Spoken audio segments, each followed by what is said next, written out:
نواز شریف نے جنرل جیلانی کی حکومت میں 1981 میں وزیر خزانہ کی حیثیت سے اپنی سیاسی کیریئر کا آغاز کیا۔ ان کے والد میاں شریف المعروف ابا جی ایک جہاندیدہ کاروباری شخصیت تھے۔ انہوں نے سینئر سول ملٹری بیوروکریٹ سے خوشگوار تعلقات قائم کر رکھے تھے۔ ضیاء الحق نے اپنے دور میں بھٹو مخالف سیاستدانوں، تاجروں، صنعت کاروں اور مذہبی رہنماؤں کی بڑی سرپرستی کی۔ بھٹو نے شریف خاندان کی اتفاق فاؤنڈری کو قومی ملکیت میں لیا تھا، اس لیے بھٹو دشمنی کی بنا پر میاں شریف ضیاء کے قریبی حلقے میں شامل ہو گئے۔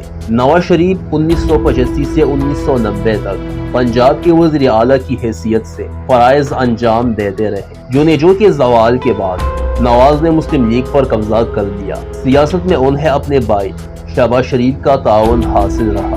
فوج کی سینئر جرنیل نواز شریف کی سیاسی کارکردگی سے بڑے خوش تھے۔ بے نظیر کی سیاسی غلطیوں کی وجہ سے نواز شریف کو قومی سطح کا لیڈر بننے کا موقع مل گیا۔ بے نظیر سے سیاسی محاذ آرائی نواز شریف کے بڑے کام آئی۔ 1990 کے انتخابات میں نواز متبادل قیادت کے طور پر بے نظیر کے مقابلے میں آ گئے۔ انجینئرڈ انتخابات کی وجہ سے نواز شریف کو پاکستان کا پہلا صنعت کار وزیر اعظم بننے کا موقع مل گیا۔ انہوں نے اپنے دور کا آغاز بڑے اعتماد کے ساتھ کیا۔ صدر اسحاق اور فوج کی سینئر کمانڈروں کے ساتھ نواز شریف کے مراسم بڑے خوشگوار تھے۔ وزیر اعظم کا منصب سنبھالنے کے بعد نواز شریف نے اپنا اثر و رسوخ بڑھانے اور اپنی حکومت کو مستحکم بنانے کی کوشش کی۔ انہوں نے بریگیڈیئر امتیاز احمد کو آئی بی کا سربراہ تعینات کر دیا۔ بریگیڈیئر امتیاز ریٹائر ہو چکے تھے۔ نواز نے بریگیڈیئر امتیاز کی نامزدگی جی ایچ کیو کے مشورے کے بغیر کی، جسے فوج کے اعلیٰ حلقوں میں ناپسند کیا گیا۔ بریگیڈیئر امتیاز نے نواز شریف کے حلقہ اثر کو وسیع کرنے کے لیے اہم سیاسی، سرکاری اور عسکری شخصیتوں سے رابطے کیے، جن کا مقصد صدر اسحاق کو تنہا کرنا تھا۔ نواز اور آرمی چیف اسلم بیگ کے درمیان پہلا اختلاف اس وقت پیدا ہوا جب عراق نے کویت پر حملہ کیا۔ وفاقی حکومت نے سعودی عرب کی سیکورٹی کے لیے 5000 فوجی جوان بھیجنے کا فیصلہ کیا۔ خلیج کا بحران عروج پر پہنچا تو پاکستان کے عوام نے صدام حسین کے حق میں اور امریکہ کے خلاف احتجاجی مظاہرے کیے، جن سے متاثر ہو کر اسلم بیگ نے 2 دسمبر 1990 میں صدام حسین کے حق میں بیان جاری کر دیا۔ 28 جنوری 1991 میں فوجی افسروں سے ایک خطاب میں اسلم بیگ نے کہا کہ امریکہ کے عراق پر حملوں کا مقصد ان ریاستوں کو تباہ کرنا ہے جو اسرائیل کے مقابلے میں کڑی ہو سکتی ہے اور اس کے لیے خطرہ بن سکتی ہے۔ اسلم بیگ نے کہا کہ عراق کے بعد ایران کی باری آئے گی اور ایک دن پاکستان کو بھی امریکی انتقام کا نشانہ بننا پڑے گا۔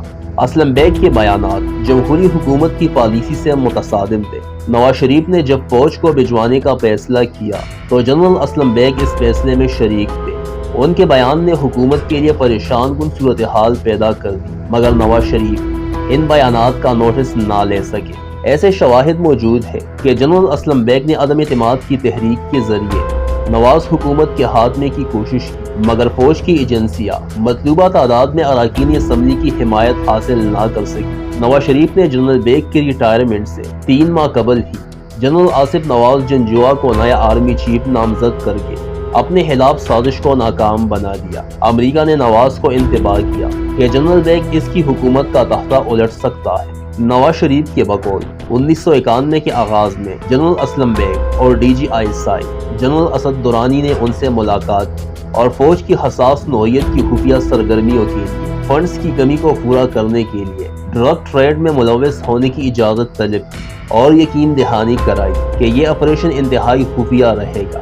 نواز نے اس منصوبے کی منظوری دینے سے انکار کر دیا۔ جنرل بیگ اور جنرل درانی دونوں نے نواز شریف کے اس الزام کو بھی بنیاد کہہ کر مسترد کر دیا۔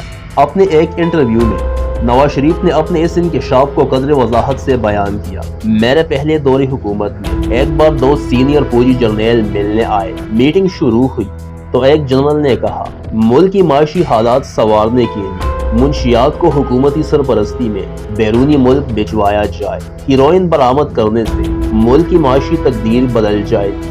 میں اس بات سے حیران ہوا اور میں نے سختی سے پوچھا کہ یہ آپ کیا کہہ رہے ہیں؟ تو جرنیل نے جیمتے ہوئے کہا کہ یہ تو صرف تجویز ہے۔ اس پر دوسری جرنیل بولے کہ تمام ترقی یافتہ ملکوں نے بلیک منی سے ہی ترقی کی ہے، انگلینڈ ہو یا سوئٹزرلینڈ، یہ سب بلیک منی سے ہی امیر ہوئے ہیں۔ امریکہ نے دوسرے ممالک کی دولت لوٹی ہے، ہمیں بھی چاہیے کہ اس موقع سے فائدہ اٹھائے اور ملک کو منشیات کی اسمگلنگ سے خوشحال بنائے۔ میں نے سختی سے یہ تجویز رد کر دی۔ اسلم بیگ اپنی سروس کی مدت پوری کرنے کے بعد ریٹائر ہو گئے۔ جنرل آصف نواز جنجوعہ ان کے جانشین نامزد ہوئے۔ آصف نواز ایک پروفیشنل جنرل تھے اور فوج کو سیاست سے الگ رکھنے کے حامی تھے۔ ان کا خیال تھا کہ پاکستان میں پارلیمانی جمہوریت کو مستحکم کرنے کے لیے ضروری ہے کہ پاکستان کے دونوں جمہوری لیڈر بینظیر اور نواز شریف محاذ آرائی ختم کریں۔ جنجوعہ نے دونوں لیڈروں کے اختلافات ختم کرنے کے لیے مثبت کردار ادا کیا۔ جنرل حمید گل نے مصنف کو بتایا کہ جنرل اسلم بیگ کی ریٹائرمنٹ کے بعد GHQ نے نئے آرمی چیف کے لیے 3 نام جولائی 1991 میں وزیراعظم نواز شریف کو پیش کیے، جن میں حمید گل کا نام سرفہرست تھا۔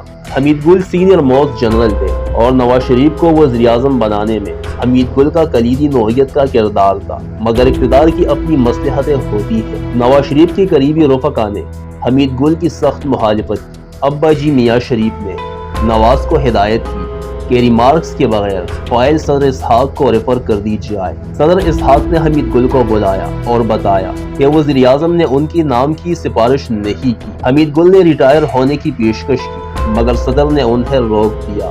جنرل آصف نواز نئے آرمی چیف نامزد ہو گئے۔ عسکری ذرائع کا تاثر یہ ہے کہ حمید گل اپنے نظریات کی بنا پر بڑی طاقتوں کو قبول نہیں تھے۔ اس سے اندازہ ہوتا ہے کہ پاکستان میں صدر، وزیر اعظم اور آرمی چیف کے نامزدگی کے فیصلے بڑی طاقتوں کی پسند کے مطابق کیے جاتے ہیں۔ نواز شریف کا جنجوعہ سے اختلاف جنرل حمید گل کے تبادلے پر ہوا۔ انہیں کور کمانڈر کوئٹہ سے ہیوی میکینیکل کمپلیکس ٹکسلا ٹرانسفر کیا گیا۔ نواز چاہتے تھے کہ حمید گل فوج کی کسی سینئر منصب پر کام کرتے رہے، مگر جنجوعہ نے نواز کی مداخلت کو مسترد کر دیا۔